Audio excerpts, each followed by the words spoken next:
ja vain 3 naista on enää jäljellä, mutta sitten alkaa voittotaistelu ihan toden teolla. Mao Asadalla on hirvittävän paljon kurottavaa kärkeen, 11 pinnaa pitäisi saada kiinni, mutta jos kaikki natsaa, saattaa hän pystyä sen tekemään. Nyt odotellaan sitä kolmoisakselia sitten. Näin tehdään, kyllä se nähdään.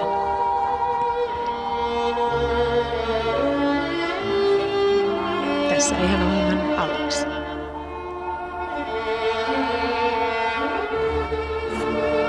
Ja siinä se on! Vaikeista yhdistävistä askelista, mutta nyt pikkasen kahdelle, mutta oli se komea. Kolmoisaksel, huhu.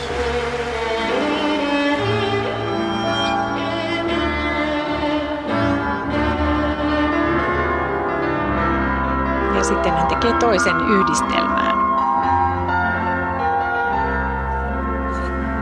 Se on puhdas. Ja kolmoistulppi hieman. Kolmoisakseliin ja vielä yhdistelmä päälle. On tämä aika hurjaa touhua. Ja ikää hänellä on kokonaiset 16 vuotta.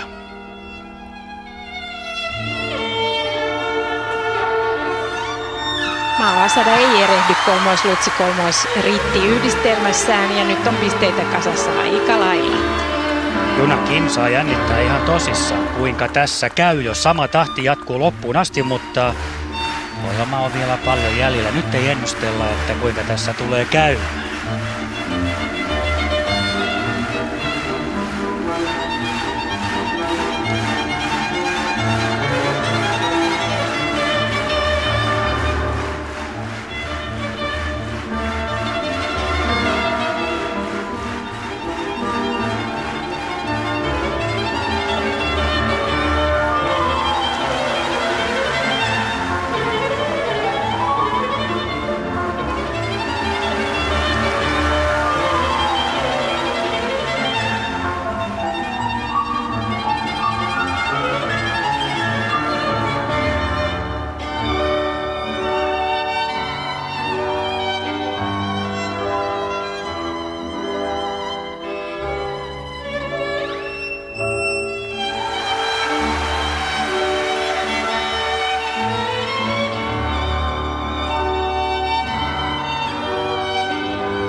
Tästä Mao Asadan lutsista on kyllä puhuttu paljon, kun se kiertyy aivan lopussa sisäterälleen ja on tuollainen flipin ja lutsin kompromissi, mutta ei se haittaa tässä. Hyppy nousee korkealle ja pyörii 3 kierrosta siellä, varsinkin kun säännöt eivät siitä rankaise.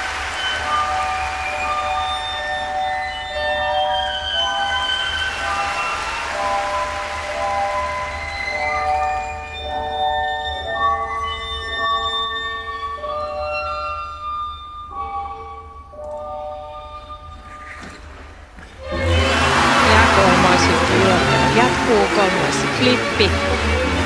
Tänään, jos näimme teknistä epävarmuutta aiemmin luistelijoilta, niin Mao Asadasta ei voi sitä sanoa. Kerta kaikkiaan loistava tulkinta tähän Chadas-musiikkiin.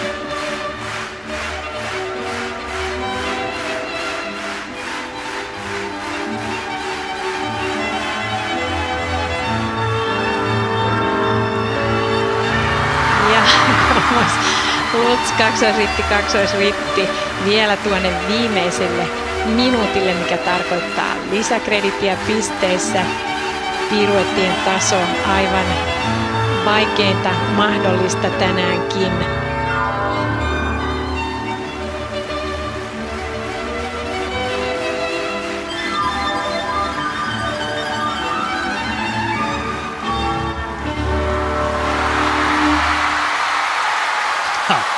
Nyt saimme nähdä kyllä jotain sellaista, mitä harvoin pääsee todistamaan.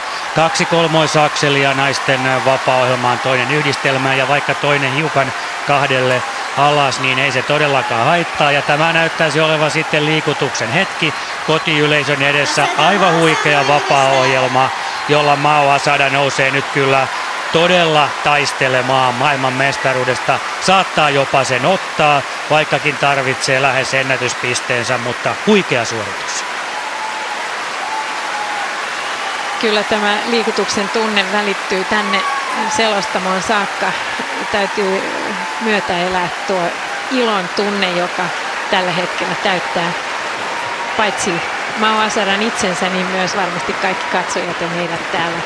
Ei ole ihan tavallista onnistua näin vaikeassa ohjelmassa näin hyvin ja tehdä tietyllä tavalla historiaa naisten taitoluistelussa esittämällä 2 kolmoisakselia ohjelmassa. Tässä ensimmäinen, joka tulee 2 jalalle alas, mutta kierrokset kyllä siinä täyttyvät. Katsotaan vielä sitten. Kyllä se tulee hiukan vaikka tulee 2 alas. Ja sitten tuo toinen, toivottavasti saamme nähdä senkin tässä, koska se oli kyllä sitten aivan puhdas taakse ulkokaarelle. Tässä vielä tämä ensimmäinen 3.